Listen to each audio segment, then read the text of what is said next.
16h30, 18h, dans le grand direct de Christelle Rouchon, France Bleu vous rapproche. Et si on plongeait dans l'univers de Jules Verne avec un ouvrage, un voyage extraordinaire en baie de Somme qui a vu le jour à l'occasion du Salon des Peintres 2011 d'Abbeville. L'auteur, un certain De Fontenoy, aujourd'hui sur France Bleu Picardie. Et on lève le voile sur cet écrivain mystérieux qui n'est autre que le poète picard Denis Jaillon. Et du coup, il en enlève son chapeau. Et il est dans le grand direct. Bonjour Denis, bienvenue. Merci Christelle, bonjour Christelle, bonjour à tous. Alors quelle belle aventure, hein, marcher sur les pas de Jules Verne et nous entraîner en baie de Somme. Oh, c'était un vrai défi, c'est un vrai défi qu'on m'a lancé. C'est l'Office de tourisme qui fait chaque année un salon des peintres. Et cette année, le thème, c'était bien sûr Jules Verne et ses voyages fantastiques. Et ils ont recherché un auteur et j'ai eu la chance d'être choisi pour écrire le 65e livre que Jules Verne n'a jamais écrit.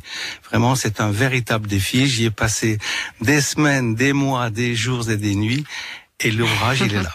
Pourquoi De Fontenoy? Pourquoi avoir choisi un autre nom? Parce qu'on vous connaît en Picardie sous le nom de Denis Jaillon. Eh oui, mais en fait, c'est pas moi qui ai choisi ça. En fait, si, je l'ai choisi, mais un peu contraint et forcé, parce que l'Office de tourisme d'Abbeville voulait faire un concours pour ne pas tout de suite dévoiler qui était l'auteur du voyage extraordinaire en baie de Somme. Et Fontenoy-sur-Moselle, c'est mon village d'origine, auquel je suis très attaché. Voilà. Un bel hommage. Voilà. Pour écrire cette histoire, vous vous êtes inspiré des œuvres présentées lors du dernier Salon des Peintres d'Abbeville autour de Jules Verne. 29 peintres au total vous ont offert leur imaginaire. Alors tout à fait.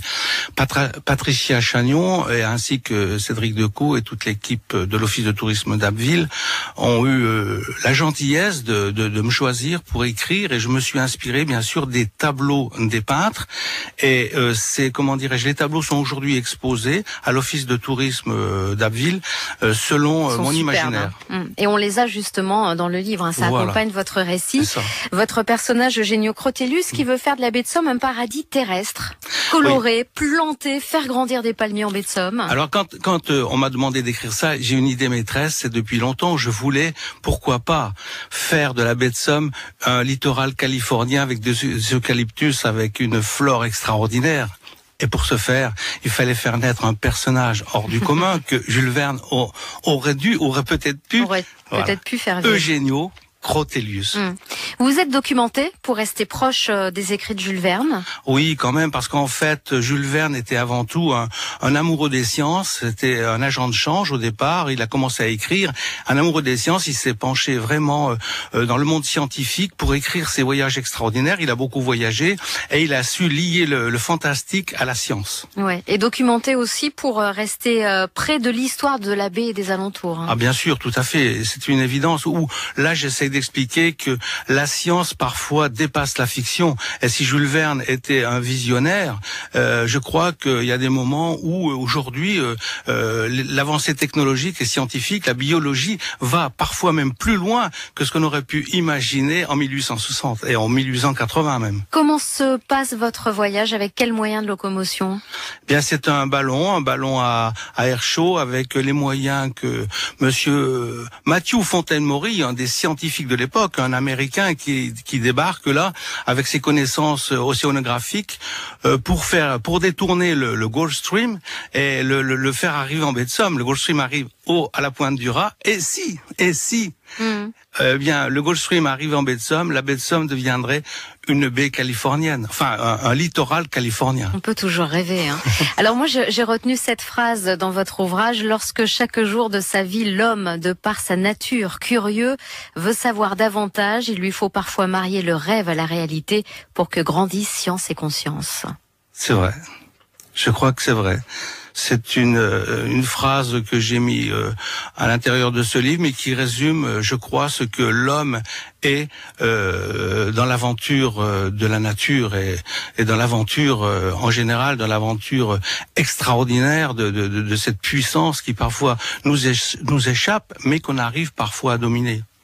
Est-ce que ce livre va se retrouver bientôt en librairie? Parce que moi, c'est vraiment un bel objet que j'ai entre les mains. Donc, il y a votre récit, il y a aussi les œuvres de tous les artistes qui ont participé au Salon des Peintres 2011 d'Abbeville.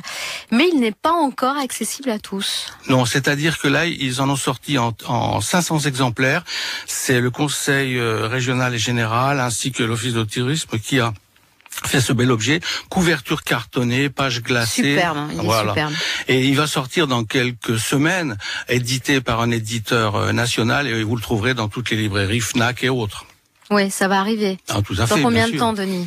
Je peux pas dire le temps. Parce que là, on en parle aujourd'hui. Vous imaginez que maintenant, ça donne envie de le lire. Tout à fait. Alors, on m'a dit pourquoi pas pour Noël, etc. De toute façon, il sera sorti pour le Salon du Livre de Paris pour le mois de mars prochain. Donc, dans quelques mois, le temps de repositionner certaines gravures. Et il va sortir, ça va être le remake de celui-ci. Il sera certainement moins, comment dirais-je, beau. Il y aura peut-être pas une couverture cartonnée parce que là, vraiment, ils ont fait un objet qui est extraordinairement beau, mais il aura exactement la même consistance, la même substance et la même âme que ce livre-là. Qui sait, il en reste peut-être encore à Abbeville, à l'Office de tourisme. Adressez-vous à l'équipe, on ne sait jamais, vous pouvez avoir de la chance. D'autres projets, Denis Jaillon, après ce livre, un voyage extraordinaire en baie de Somme? Je souffle un peu parce qu'en fait, j'étais un peu pris de court pour écrire ce livre-là. J'ai encore la tête en plein dans Jules Verne, où je mets la baie de Somme, sa maison, dans, comment dirais-je, la solitude du Crotoy, que cette jolie maison qui est ici